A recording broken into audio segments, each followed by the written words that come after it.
What time is it? Oh, I should let you sleep. Almost 1 o'clock, right? 12:30. 12:30. Okay. You tired already, huh? No. No? Are you sure? Yes.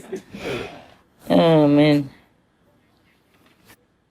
Oh, okay. This is a very long story. 3-4 pages. I think next time, huh? Yes, Master. Oh, are you really very eager to know? I guess you can guess also. If you do bad things, then you fall, right? Huh? Yes. You do things against God's commandments, then you fall. May you stay fallen angels. Next time, okay, huh? Yeah. Yes, thank you, Master. Thank you, Yeah, Master. I really like to read more, but I think a little bit at a time, huh? Yes. Let's go. I just had some, I don't know, nagging feeling that I just have to do it, otherwise, who knows what happens tomorrow, no? Yeah? Yeah. Right? In this uncertain time, of life, yeah? Of our life. They already found also this mutated variant of COVID-19 in Taiwan. Can you imagine? It crawls everywhere. I don't know how. Maybe it goes with the wind. Actually, it doesn't have to. It can manifest itself anywhere. So we don't need to blame, England bringing the virus or not. Even if English people don't go, if none of the English people went, or any of other infected country citizens went to Taiwan, it would be manifested by itself anyway, okay? If it is Taiwan's karma. Normally we heard that Taiwan has not had any virus for 8 months. And then last month or last few weeks, there's one infected case, locally transmitted. They blame it on one pilot who befriended one of the native women. Again, he should not have, right? He should have heard the ghost story that I told just now. I mean, yesterday and the day before. Then he wouldn't. Yeah, instead of riding the horse, he's riding the dragon. The birds, and then he came down, then he saw a beautiful woman, and you know the rest of the story. Yeah? See that? Huh? Yeah. And now they have been tracing who has been in contact with this lady as well as the pilot, etc., etc. And then just a few days ago, I read in the news, they say that they have found already this mutated COVID-19 in Taiwan. Oh, just like that. 8 months, nothing happened. You see? And it still happened. Yeah. And you never know where they come from and whom they infected already.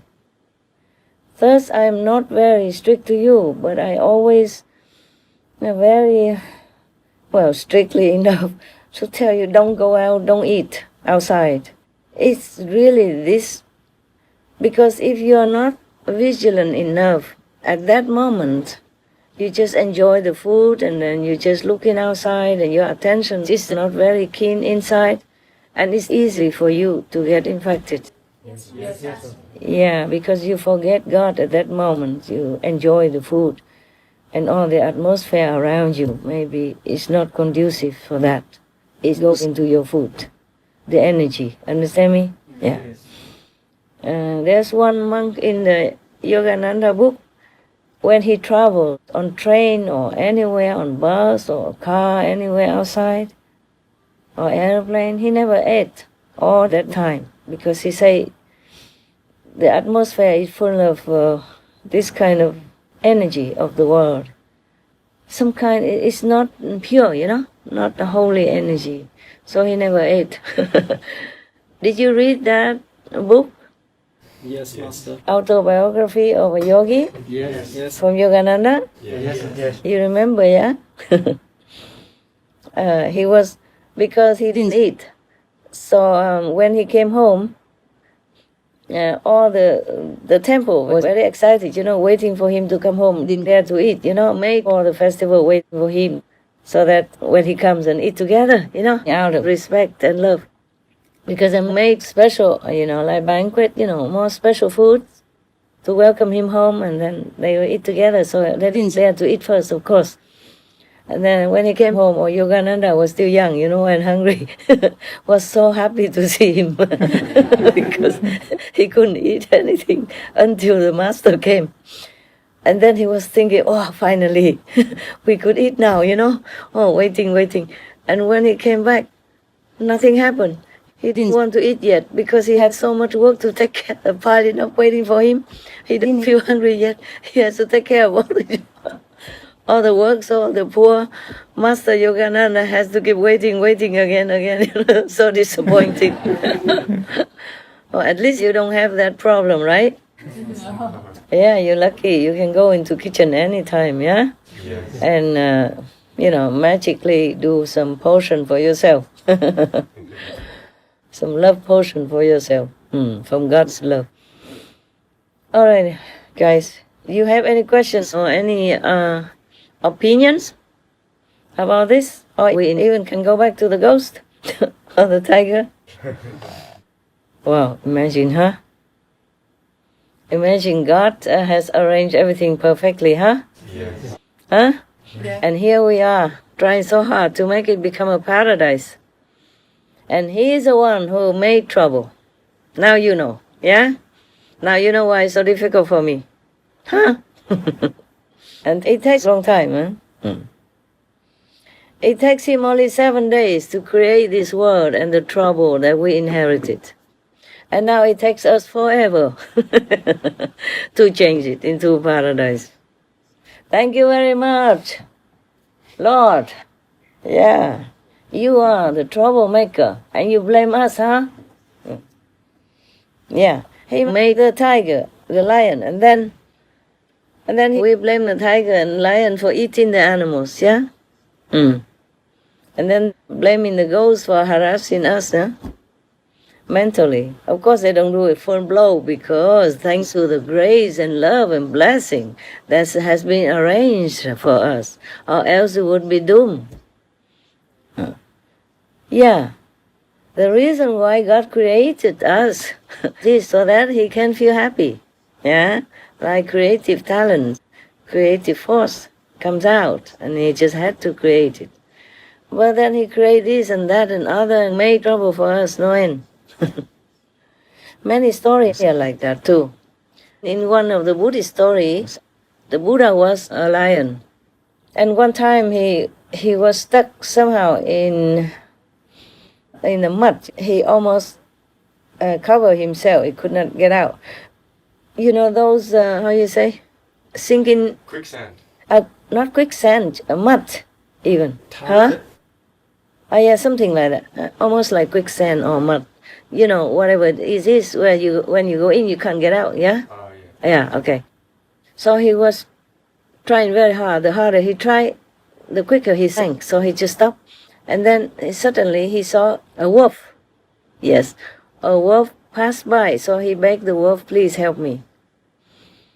It was a wolf, I guess. Yes, a wolf. And the wolf was so scared. Said, if I help you out, you will eat me, no? Yeah. Because you're so strong and powerful. I'm just a young wolf. And I have no way to defend myself against you. So the lion said, I promise I will not eat you. I'm in such trouble now. If you help me, I would be eternally grateful. I would never eat you, my benefactor. Please believe me.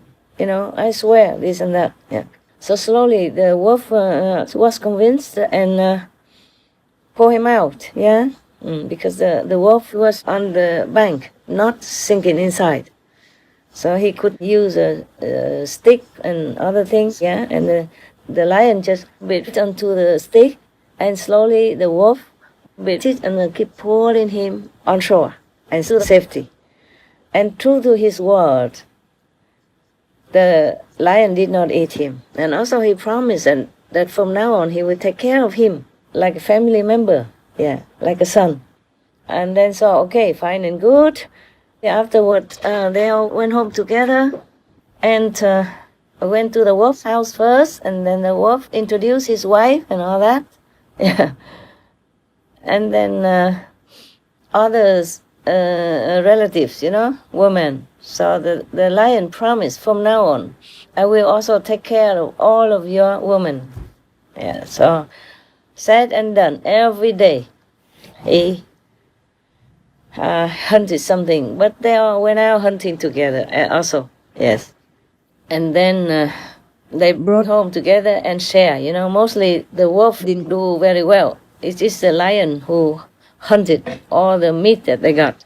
So they shared it very well together and brought it home to his wife and children, or, other family female members, like mother and all that. And then one day, of course, the wolf took the wife to the lion's den to introduce. And the lion invited him, and his wife come to his house. And then he introduced also his wife to the wolf and his wife. They both were introduced. And then so every day they did that. And the lion killed like buffalo, cows and stuff like that. And then share the meat all the time with the wolf. The lion's wife saw the wolf's wife. They're so beautiful, according to her. And she became jealous. She wondered why the lion always went out hunting and brought food, back to that wolf family. Yeah. And he worked harder than before. Yeah. Before, if he just killed one bull, then they could eat many days. And now he had to share it, so the time of food is shortened. Yeah? So she became jealous. She think because of that beautiful wolf wife and other woman, so he will share all the food like that.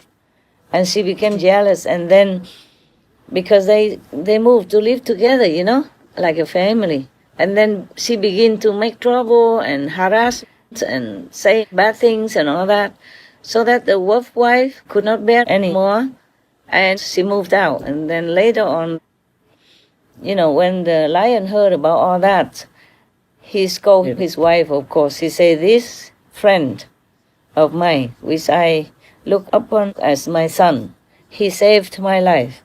Without him, I would not be able to be alive today, and I could not even provide for you, not to talk about provide for their family.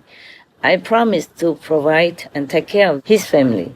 So you don't stand in between, and you don't think of this kind of negative stuff. And from then on, they were okay together, make peace, be vegan. No. They only make peace, sorry. So, why do I tell you this story? What came to that? Huh? What was it before? I forgot. Tell me. I'm old, you're young, you must remember. Hey. Hello, wake up. What did I just tell you?